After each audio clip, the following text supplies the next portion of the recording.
नमस्कार प्रिय दर्शकों, स्वागत है आपका मेरे YouTube चैनल एस्ट्रोलॉगर के शर्मा में। दोस्तों, अगर आप मुझसे जुड़ना चाहते हैं तो प्लीज़ मेरे चैनल को सब्सक्राइब कीजिए और बेल आइकन को प्रेस कर लीजिए, जिससे कि मेरे आने वाली वीडियोज़ की नोटिफिकेशन आपको सबसे पहले मिल सके।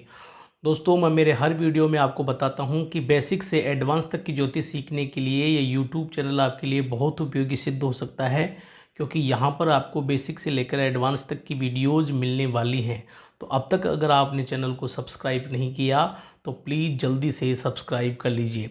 चलिए दोस्तों, बिना किसी देरी के आज मैं एक बहुत ही महत्वपूर्ण टॉपिक लेकर आपके सामने प्रस्तुत हुआ हूँ, जो कि है जन्म कुंडली में लगन का निर्धारण करना और ग्रहों का निर्धारण करना।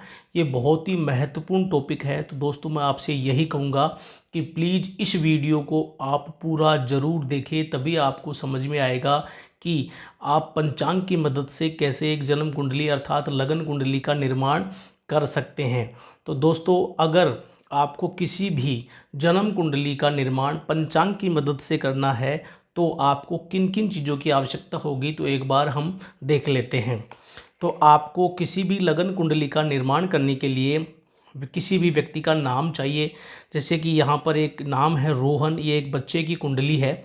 और उसके बाद में आपको उस व्यक्ति की डेट ऑफ बर्थ चाहिए। जैसे कि इस बच्चे की डेट ऑफ बर्थ 3/5/2023 है। 3 मई 2023 को ये बच्चा पैदा हुआ। इसका बर्थ टाइम यानी जन्म समय 10:05 पे है, सुबह के 10:05 AM है।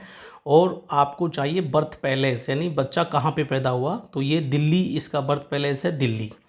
तो दोस्तों, इस प्रकार से आपको डेट ऑफ बर्थ चाहिए, नाम चाहिए, डेट बर्थ टाइम चाहिए और बर्थ पैलेस चाहिए, जिससे कि आप किसी भी लगन कुंडली का निर्माण कर सकेंगे। ये बहुत ज़रूरी होते हैं। और अब हम देखते हैं कि आप कैसे एक पंचांग की मदद से लगन कुंडली या जन्म कुंडली बनाएंगे। तो इसके लिए आपको एक पंचांग की आवश्यकता होगी। मेरे पास ये एक पंचांग आपको दिखाई दे रहा है, जिसमें सबसे पहले आपको वो पेज ढूंढना है जहाँ पर दैनिक लगन लिखे होंगे। तो यहाँ पर देखिए, मई का महीना यहाँ पे आपको दिखाई दे रहा है, ये मई यहाँ पर भी लिखा हुआ है और ऊपर लिखा हुआ है दैनिक लगन सारणी। तो आप कोई भी पंचांग लेंगे जिसमें सभी पंचांगों में ये दैनिक लगन सारणी दी होती है।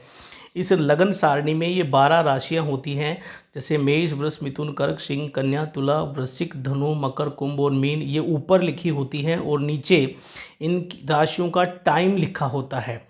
प्रत्येक राशि 2 घंटे तक होती है, यानी प्रत्येक राशि 2 घंटे तक एक लगन होता है, जिसे कहते हैं कि प्रत्येक राशि 2 घंटे की होती है। अब यहाँ पर हम कैसे इस बच्चे का लगन का निर्धारण करेंगे, तो मैं आपको बहुत ही सरल तरीके से बता रहा हूँ। आप जैसे ही दैनिक लगन सारणी का पेज निकालेंगे तो यहाँ पर मई का महीना है। अब ये बच्चे का जो जन्म तारीख है वो है 3 तारीख। तो यहाँ पर हम मई के महीने में देखिए, यहाँ पर ये 3 तारीख है, 3 तारीख को इंगित कर देंगे। अब ये इसका टाइम देखिए आप, टाइम कितने बजे बच्चे ने जन्म लिया, 10:05 पे। तो देखिए, पहली जो राशि है वो मेष राशि 6 बजे शुरू हुई और 6:20 तक थी, यानी 6:20 तक, ये मतलब 6:20 घंटा मिनट। उसके बाद में वृष राशि है वो 8:15 तक रही। उसके बाद में मिथुन राशि जो है वो 10:29 तक है। अब बच्चे का टाइम देख लीजिए आप, मिथुन राशि 10:29 तक है और बच्चा 10:05 पे बच्चे ने जन्म लिया। तो दोस्तों, आप बताइए कि इस बच्चे का लगन में कौन सी राशि आएगी। तो देखिए दोस्तों, यहाँ पर मिथुन राशि जो है वो 10:29 तक है, यानी 10:29 तक है। निश्चित रूप से इस बच्चे के लगन में मिथुन राशि आएगी, क्योंकि मिथुन राशि 10:29 तक है। तो यहाँ पर हम बच्चे के लगन में 3 का अंक लिख देंगे। अब आपको मैं ये ज़रूर बताऊंगा कि आपको ये याद होना चाहिए कि मिथुन राशि का जो अंक है वो 3 है।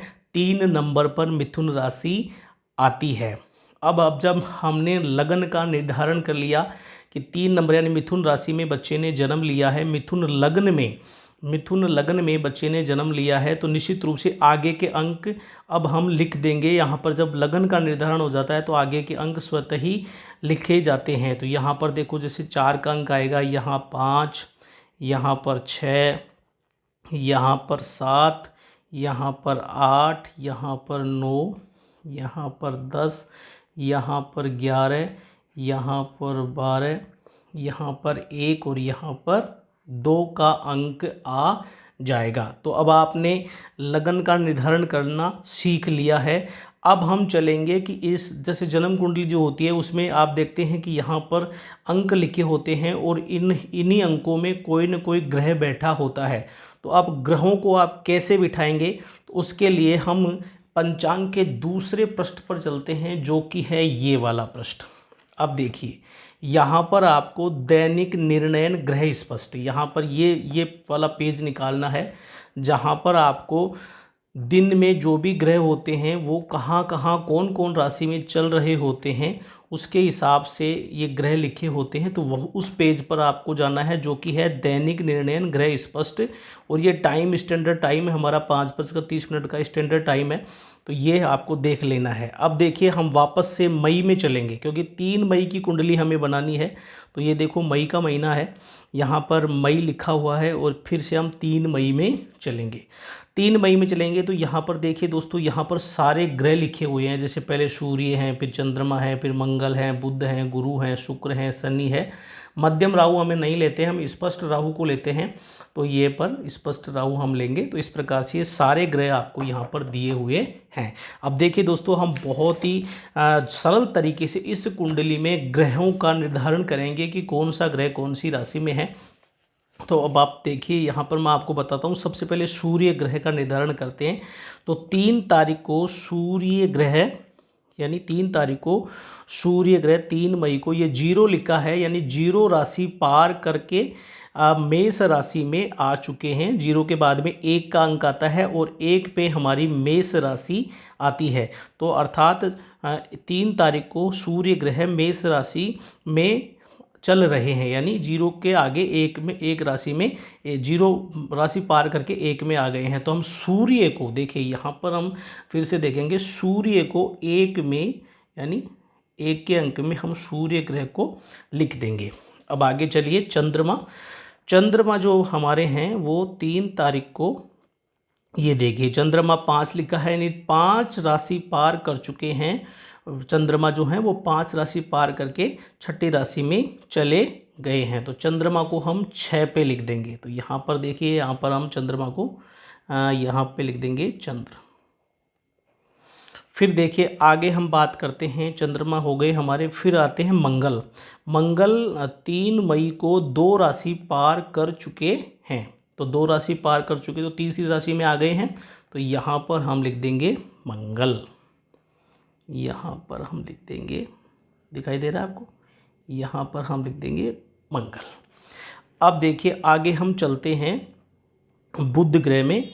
तो बुध ग्रह 3 तारीख को 0 राशि पार करके 1, यानी 1 राशि में, यानी मेष राशि में चल रहे हैं। तो देखिए फिर से हम यहाँ पर बुध को 1 में लिख देंगे। तो ये देखो यहाँ पर हम बुध को लिख रहे हैं, दिखाई दे रहा है आपको, ये यहाँ पे बुध आ गए। आगे हम चलते हैं बुध के बाद में गुरु को। तो गुरु भी मई में 3 मई को 0 राशि पार कर चुके हैं, यानी 1 राशि में ही, यानी 1 के अंक में ही गुरु हैं। तो देखिए यहाँ पर भी हम, यहाँ गुरु भी यहाँ पर ही आएंगे, यानी गुरु भी यहाँ पे आ गए।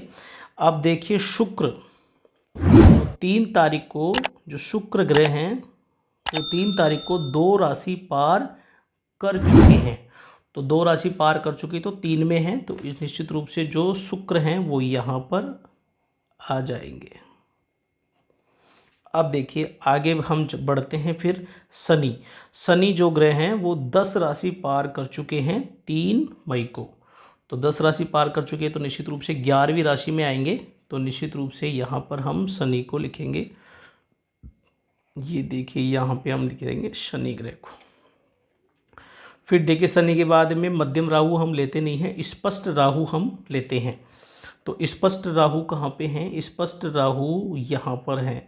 तो स्पष्ट राहु 0 राशि पार करके 1 में आ गए हैं। तो यहाँ पर हम लिखेंगे स्पष्ट राहु को 1 में। तो राहु फिर से हम यहाँ पे लिख देंगे, ये लिख दिए राहु यहाँ पर आ जाएंगे। अब जानते हैं राहु जहाँ पे बैठते हैं उनके सामने ही केतु बैठते हैं, तो निश्चित रूप से राहु जब यहाँ पर हैं तो केतु यहाँ पर होंगे, केतु 7 में होंगे और राहु यहाँ पर 1 में होंगे, तो केतु उनके सामने होंगे। ये आप किसी भी कुंडली में देखेंगे राहु के सामने हमेशा केतु होते हैं।